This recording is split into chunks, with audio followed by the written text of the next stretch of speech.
question, c'est en Lingala, de Patrick Mouya, homologué le gouvernement. Baïmbo Kaba Congolais, le Kinshasa actuellement, un peu partout à Zolangayo, le directeur Balobi, le Koumouya Mboka, j'ai à francophonie. Kassi, notre objet ça fait tout à nous les SNEL. Parce que l'Ingla Bambongo la Bango qui a la terrasse, mais qui est la compétition et le match, parce que SNEL a pour décevoir. Au lobby ni pour la Cambouana. Bazali ko insister. Babomba Bambongo la Bango pour la terrasse, parce que c'est venu surtout ouverture, lancement. Bami Lenge les baki na la terrasse, ou bien pour rassurer les Kinois, les Congolais en général, ceux qui SNEL a pour décevoir. Non, il y a des éditions de Liboso, tout comme ça n'a fait. Le problème à Corée, c'est des problèmes structurels au Tozana au Bayaka. Ceux qui les naïs, Sabino, qui est Colana, Corée au Kennedy, le bâti Fatino et à Consibition, tout dans le bâti de mais il y a un effort qui est fait. La niveau direction SNEL, la ministère de l'énergie, pour Bakoulé, va à la Au-delà de cela, je pense que le directeur des Jeux a complété. On a organisé, je pense, ma fan zone. Ce qui m'a place, le total. Et puis les lotos que ça n'a TVP comme on a mon achoum. Nous salons oignons sur tout ça, les kambuka méga. Les gars, ça a un peu cher. Non, on a tout le monde libino à moquer. On a tout le monde libino à moquer, car si vit comme gouvernement, tout milengeli pour que les Congolais basent à la bao et à l'Ibosso. Bakota la bajoana avant bateau il y a des bandes qui battent. Beaucoup qui est dans la stade, beaucoup qui est dans la bande saut. Tu peux le vivre qui est dans moi terrasse. Moi maï au Kaboli pays José Babio sommet le bateau moi coca. Ma bépésate. Mais par exemple pour la journaliste, on a organisé un espace au stade de Marty où vous pourrez être en mesure vous aussi de suivre les événements de manière sereine. Directeur, moi Lilo Bamouké, Nicolas Naronalino. Merci Excellence. On a vu que vous savez la fan zone. Si tu as fait Rochaba à l'écran géant, on a battu dans le cadre. On a organisation à Bissot. On n'a pas voulu prendre la chance. Alors, ce que nous avons fait, c'est que nous allons fonctionner avec le but. Parce que pour relancer le signal à l'international. Par exemple, là, même partout, même dans le Boka Poto, quand vous souffrez cap. Alors, de quoi l'événement à Bissot nous avons lancé à l'international dans beaucoup de délais, nous allons utiliser le groupe électrogène pour que nous ne puissions pas prendre cette chance-là de perdre le signal. Et pour les téléspectateurs, je pense que la SNEL a pris les dispositions nécessaires et nous également, nous avons pris ces dispositions nécessaires pour que nous puissions sécuriser notre événement, il n'y ait pas un problème de la coupure de l'électricité. Voilà, merci. Oscar Mann.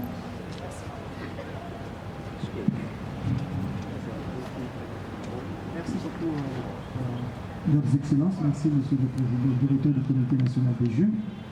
J'ai une toute petite question à poser au vice-premier ministre, ministre de l'Intérieur et Sécurité, au sujet de la coordination, parce que je vous ai suivi, j'ai suivi le commandant de la garde républicaine lors de la marche d'endurance.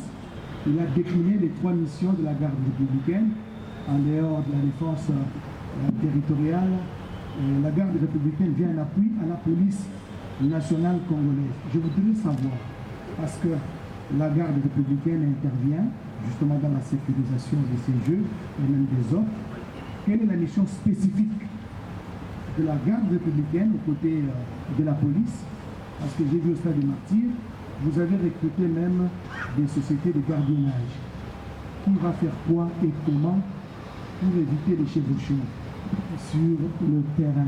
Parce qu'il y a des moments où, là où il y a les policiers, parfois, ils ne s'entendent pas avec la garde républicaine. Là, j'ai montré que c'est lui qui est supérieur. Je ne pense pas qu'il y aura des chevauchements, Oscar. Justement, qu'est-ce qui va se passer sur le terrain? Parce que le vice-premier ministre va donner des éléments précis, mais il faut comprendre la philosophie du gouvernement lorsque nous voulons assurer.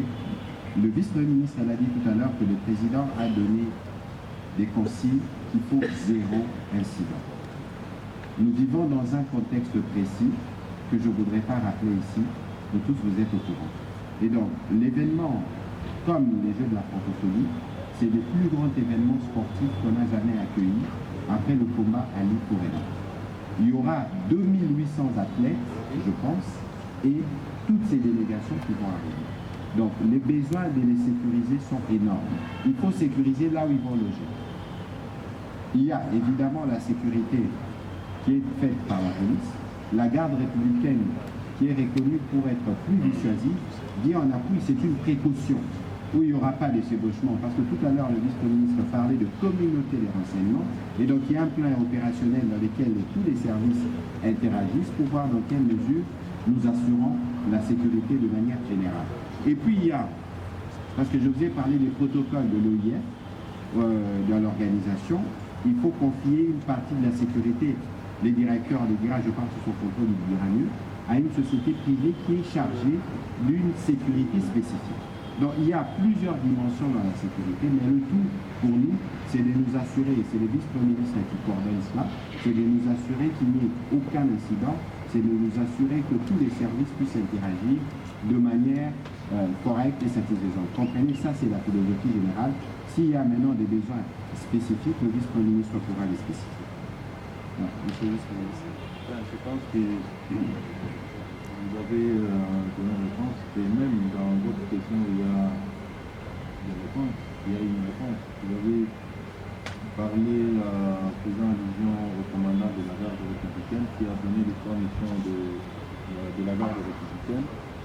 C'est entre autres porter appui à la police nationale. En disant ceci, il fait la distinction entre la sécurité à l'intérieur du pays qui est exclusivement assurée par la police et qu'en cas de débordement, l'armée, notamment la garde républicaine comme le FABC, ils viennent en appui à la police.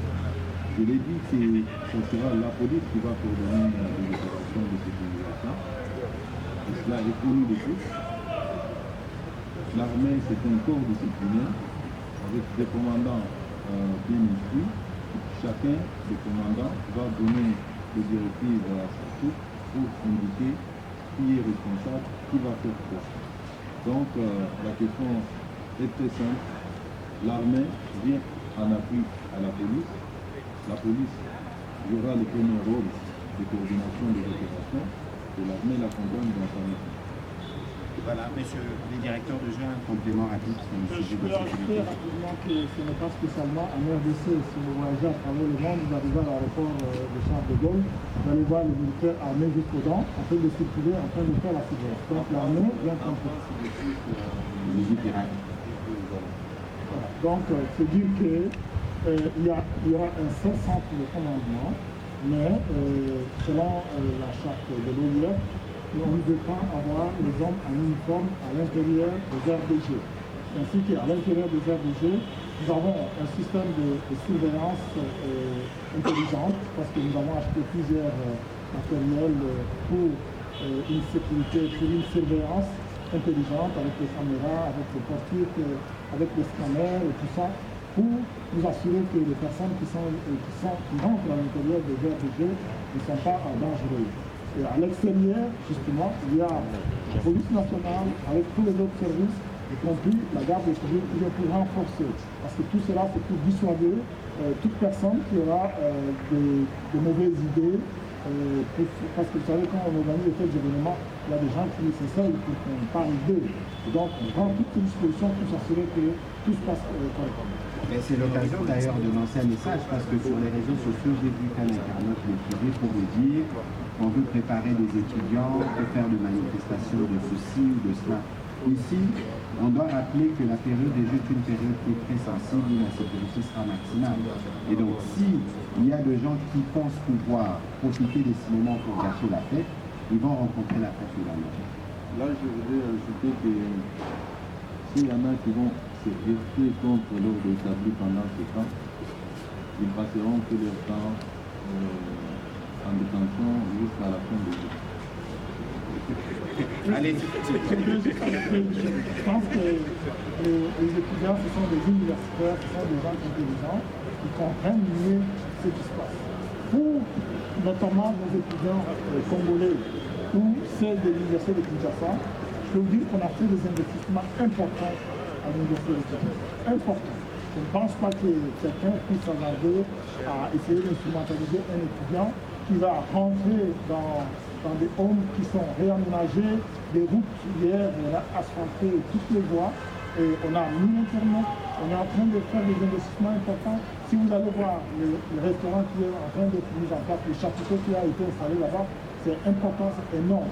Nous sommes en train maintenant de préparer même un supermarché à l'intérieur des résidences universitaires. Ce sont des investissements importants. Je ne pense pas que les étudiants peuvent se faire manipuler comme les citoyens lambda. Ce sont des gens intelligents, ce sont des intellectuels, ce sont des leaders qui savent discerner le bien et le mal. Je pense aussi, et d'ailleurs pour les étudiants, on va veiller à leur accès à toutes les compétitions. Et de toute façon, tout ça c'est fait pour les jeunes comme nous, ils seront les premiers à récupérer. On va prendre la prochaine question s'il vous plaît. Allez-y, s'il vous plaît, rapidement. Merci, c'est M. Eddy Sankou pour la télévision chrétienne Sangomalong. Je commence par monsieur le directeur. Une question, nous avons. Une question à M. Kwanja et une question au porte-parole du gouvernement. Comme c'est une question, j'en avais 4. En fait, M. Isidore, lors du briefing avec le ministre des Sports, il nous avait promis que les équipements viendront de la Chine, si nous ne sommes pas. Nous sommes à 4 jours. Le ministère du Sport a distribué des pagnes indélocables pour les fédérations. Mais aujourd'hui, les athlètes ne savent pas avec quoi ils vont défiler. Mais aussi les tenues pour compétir, ils n'en ont pas. Ça circule, il n'y a rien. Et d'ailleurs, je n'ai pas le ministre des Sports ici, je n'ai que vous, donc cette question pour vérification, vous devez vérifier. Il semblerait que la fédération de la lutte associée n'a pas de licence sur le plan international. Donc, cette fédération risque de ne pas compétir. Une information à vérifier. Et les équipements pour les athlètes, ça pose un sérieux problème. À 4 jours, nous avons que des pagnes qu'on a données. Finalement, vous posez vos 4 questions. Non, non. Parce que je pense qu'on peut faire une économie des temps. Et au porte-parole du gouvernement, vous portez la voix du gouvernement, c'est par rapport aux athlètes. Quand il y a match de football, il y a des primes spéciales. Et cette compétition... Dédié à la fin des Jeux de la francophonie, les chefs a instruit qu'il n'y ait aucun débat, qu'il n'y ait aucun incident et tous les services ont été à cet effet.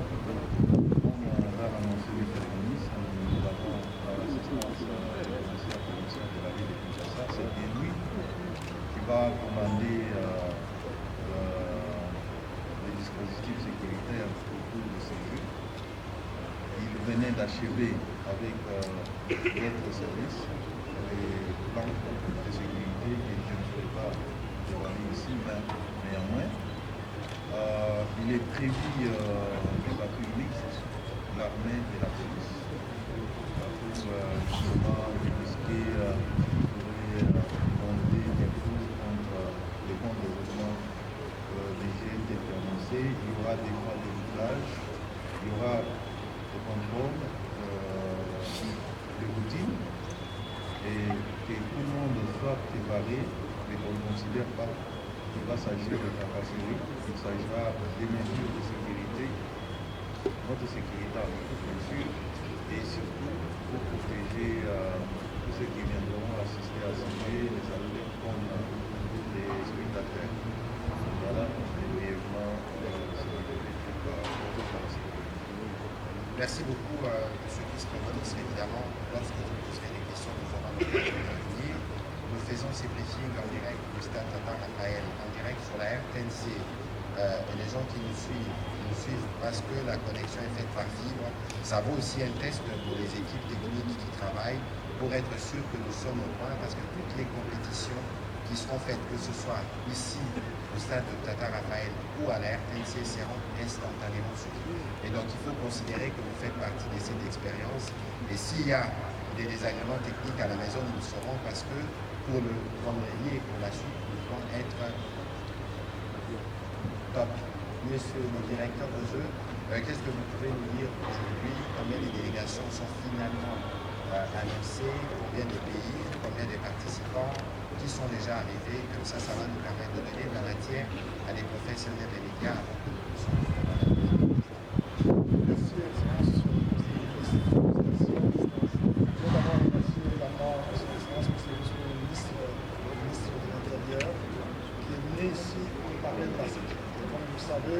la question de la sécurité a soulevé beaucoup de préoccupations de plusieurs États.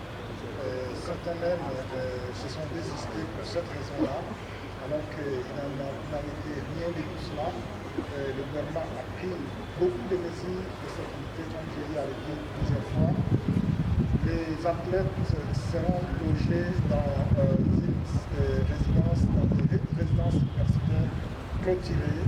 À l'intérieur, il y a une société privée qui assure la protection intelligente parce que nous avons acheté plusieurs matériels, notamment des caméras, pour contrôler l'accès dans la cité universitaire de Kinshasa. Mais aussi à l'extérieur, il y a la patrouille de la police nationale et des différents autres services. Et si vous avez observé dans les différents services, dans les différents postes, notamment ici, dans le Kinshasa, il y a également la garde républicaine qui assure la sécurité Nantes privée. Donc, je peux dire que les mesures ont été prises. Aujourd'hui, nous sommes déjà dans les jeux. Aujourd'hui, je vous annonce qu'il y a plusieurs délégations qui sont arrivées, des Français, des Américains, des Libanais, plusieurs autres délégations sont arrivées. Reste l'essentiel des délégations, parce que nous avons déjà ouvert officiellement le village du jeu, l'essentiel d'athlètes sont déjà arrivés ici à Kinshasa. Je pense que les derniers à intégrer la cité universitaire, ce serait bien évidemment la délégation congolaise. Je vous informe également que la chantrice devait y arriver demain. Et donc, nous sommes déjà dans le jeu. Les derniers réglages sont faits. Aujourd'hui, on est en train de monter la cuisine à l'université de Kinshasa, qui sera aussi immense comme ce que nous avons de lire ici. Brièvement, nous sommes prêts et ça va être une belle édition du Jeu de la francophonie à Kinshasa. Voilà, on va laisser l'espace pour des questions, comme ça nous aurons l'occasion d'aller dans les détails. On va commencer par Madame Aurélie.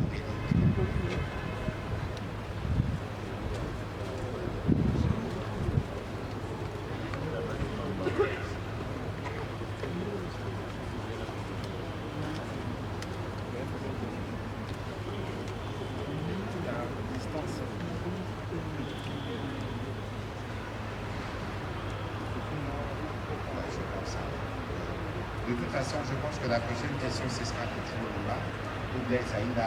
Peut-être qu'il faudra déjà vous positionner pour écouter le temps d'avance. Madame Alice.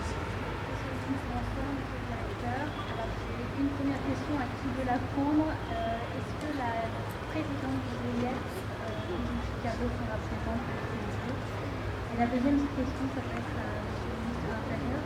Est-ce que vous pouvez nous faire un point sur les opérations en cours dans le Baïden? Merci. S'autorisera cette petite escapade pour le vice-ministre avec le sujet que nous avons connecté directement sur la francophonie, les mails de Kinshasa. Donc c'est aussi important de répondre. À votre première question, mais l'événement, les Jeux, c'est organisé par l'OIF. Évidemment, avec le gouvernement congolais. Donc toutes les structures de l'OIF sont organisées. Il va de sorte que la secrétaire générale de l'OIF puisse être comme co-organisatrice présente à Kinshasa pour l'événement qui est organisé. Peut-être que le directeur peut nous compléter un peu, mais voilà. Donc, si vous voulez la réponse, elle sera là parce que c'est elle qui doit organiser.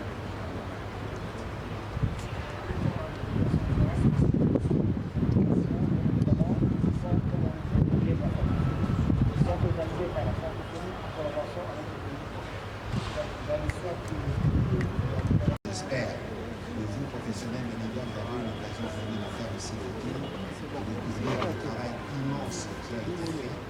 Ici, nous sommes devant un restaurant qui compte plus de 1000 couverts qui devra servir aux différents athlètes.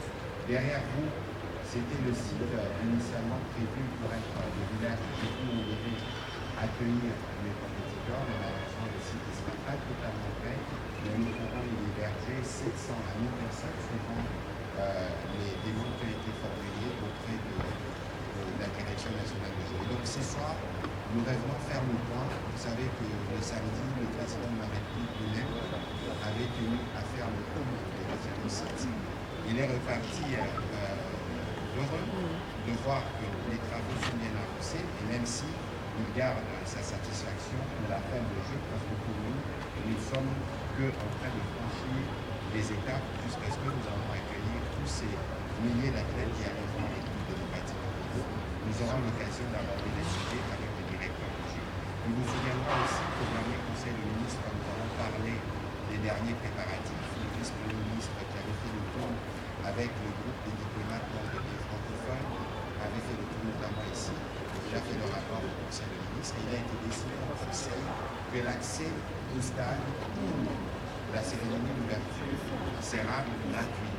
Et donc, mais cela se fera de manière organisée pour éviter qu'il y ait un débordement, mais aussi pour l'organisation de compétition. Le président de la République a pensé qu'il fallait faire des exemptions pour une certaine catégorie de personnes qu'on va définir. Il y aura aussi une occasion de moment venu de faire beaucoup de communication à ces sujets.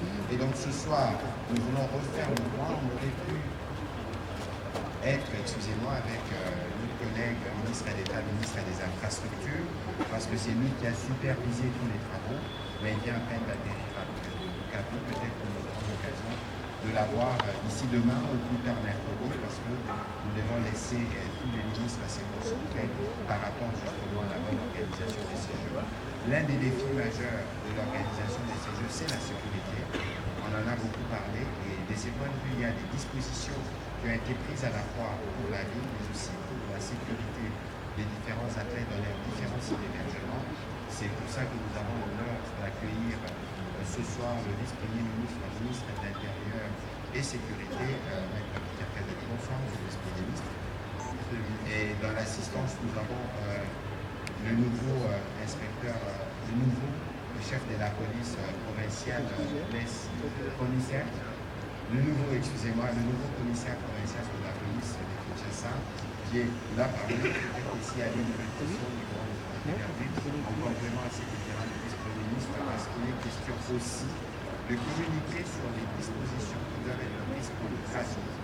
Vous savez que la route qui amènera les athlètes de l'université de Kinshasa les compétitions ont été très fréquentées. Il faudrait bien que tout le monde soit avisé des heures de déplacement et comment la circulation va être organisée. Donc nous avons l'occasion de discuter avec lui. Et puis nous reviendrons au directeur de jeu, évidemment, c'est lui qui nous accueille, qui nous donnera les derniers détails, des visites, des années à Niki, les délégations qui sont arrivées, qui sont sorties, qui viennent des athlètes. Voilà plus ou moins les questions que nous allons aborder. Passer la parole au vice-ministre de l'Intérieur et Sécurité qui puisse nous faire deux fois plus ou moins le plan de sécurité qui a été conclu dans les différentes réunions qu'on a eues de l'heure de présider. Monsieur le vice-premier ministre, vous avez la parole.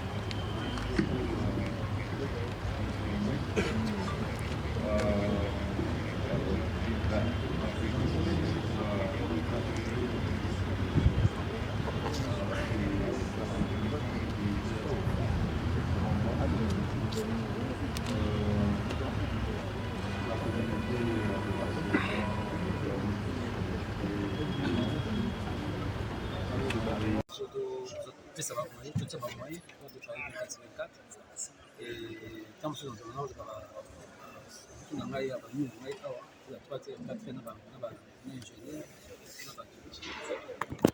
et là ça satisfait à zone il arrive à se monter parce qu'il y a beaucoup de posé il y a très satisfait de ce qu'on a fait on a pas de plan en mot après va congolais pe va beaucoup ça et on va congolais c'est et puis c'est que j'ai toujours dit dans la vie ceux qui va passer au Moussala pour l'année même on va faire tout ça le Moussala autour d'un antique va faire son je dis à tous ça Moussala et je pense que l'État organise ça tout ça tout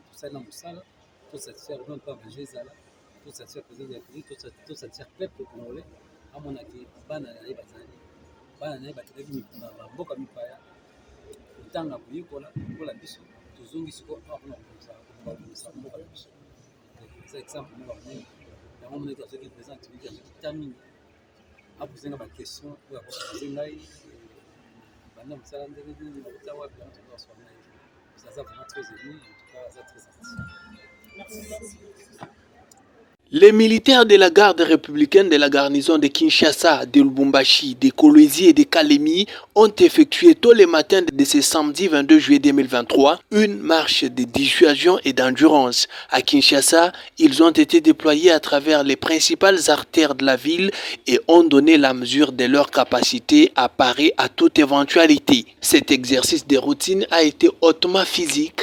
Plus de 5 heures durant, 5250 militaires de la garde républicaine ont marché à pas cadencé jusqu'au camp colonel Tchachi, point de chute de toutes les unités déployées dans différents itinéraires. Au cours de la parade organisée à la fin de la marche, le général-major Kabi Ephraim, commandant de la garde républicaine, a sensibilisé les militaires de cette unité d'élite sur leur mission. Il a également loué leur courage et leur forme physique.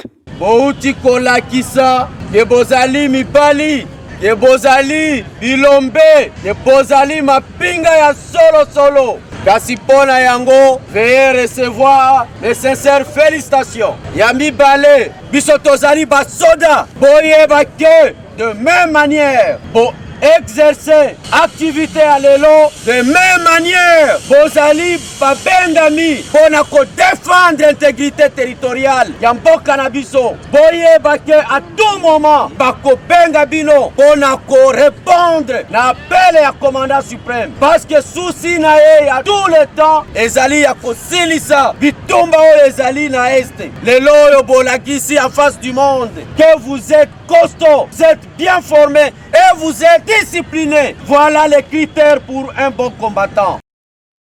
En pleine cité au centre-ville de la capitale Kinshasa, le cortège présidentiel a surpris ce jeudi matin les habitués du rond-point Ezo, à la frontière entre les quartiers Mombele à Limete et Yolo à Kalamu. La présence du chef de l'État Félix Antoine Tshisekedi en ces lieux est hautement symbolique pour la République démocratique du Congo, résolument engagée à valoriser ses terres arables. Une fois le décor de la cérémonie enlevé, cet espace va se transformer en un véritable chantier qui verra sortir de terre un centre de ressources dit Monsala et une cité de métiers.